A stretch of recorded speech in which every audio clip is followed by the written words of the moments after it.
All right, welcome to another episode of The Hub, and today we have Dan Toner with us. He's one of the Union Chiefs from the St. John's Ambulance, Eastern Ontario, Renfrew County branch. That's a whole mouthful there.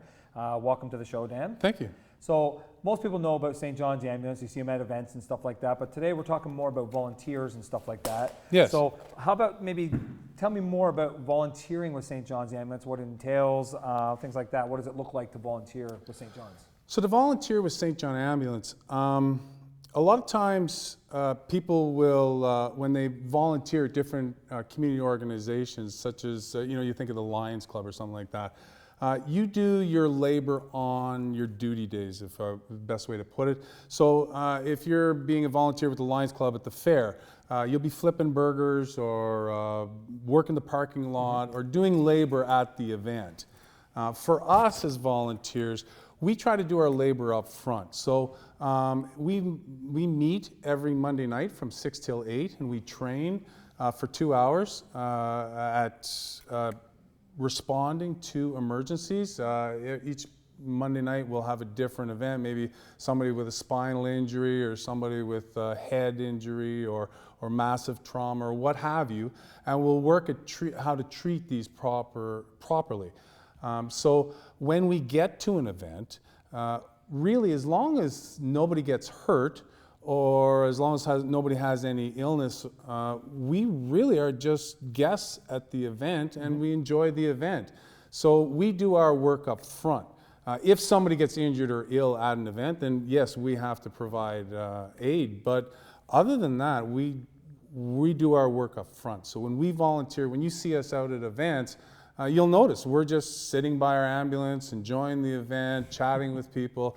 If somebody gets hurt, we're on, we know our duty, we know what we have to do. But other than that, we're just relaxing, enjoying ourselves. No, and that's awesome. And I've seen you at many events myself. But if somebody wants to come and volunteer, what are some of the minimum requirements for volunteering with you guys? So to volunteer with us, minimum requirement is standard first aid. You must have standard first aid to volunteer with us.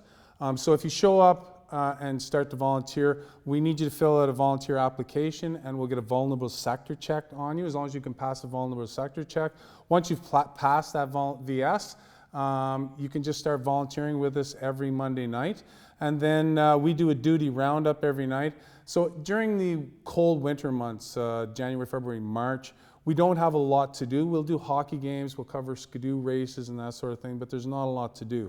At this time of the year, this weekend, for example, I've got 3 events we're covering this weekend. So summertime, like April till November, we are very busy covering events. So really you come in and the first thing we do at a training session is we do a duty roundup. What are the duties that are coming up in the next little while, and see who wants to volunteer and cover those events.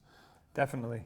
No, and so when you're talking about going to these events, now this was a surprise to me. We were talking earlier about one thing that people don't realize, because I didn't realize, is that you're actually not paramedics. So what is the difference between the first responder and a paramedic? Because I guess that determines what you can treat and what you can't treat. Exactly. Some of our members are paramedics. We have nurses, paramedics, so we have everybody from every stripe. But most of us are what we call medical first responders. Our training is a medical first responder. So very basic first aid is emergency first aid. Then you can get standard first aid. The next level after that is medical first responder, and that's what I am as a medical first responder. And then after that is paramedic. Okay. So there are other differences, but the main big difference between us and a paramedic is I don't carry pharmaceuticals. A paramedic carries lots of different pharmaceuticals. Mm-hmm. You'll see they have a little patch on their side. I don't carry them. And we don't intubate patients. So if somebody, when they put the hose all the way down the throat and shut off the air and they control the air, we don't do that. But we do cover pretty well everything else. Okay, and so I guess that determines the stripes on your shirt there too. So a lot of people will ask us about our emblems. So the stripe, if you don't have a stripe, then you're just a standard first aider. The orange stripe means you're a medical first responder. A blue stripe means you are a paramedic. Green stripe means you are a nurse. A red stripe means you're a nurse practitioner. And a red box means you are a doctor. Okay.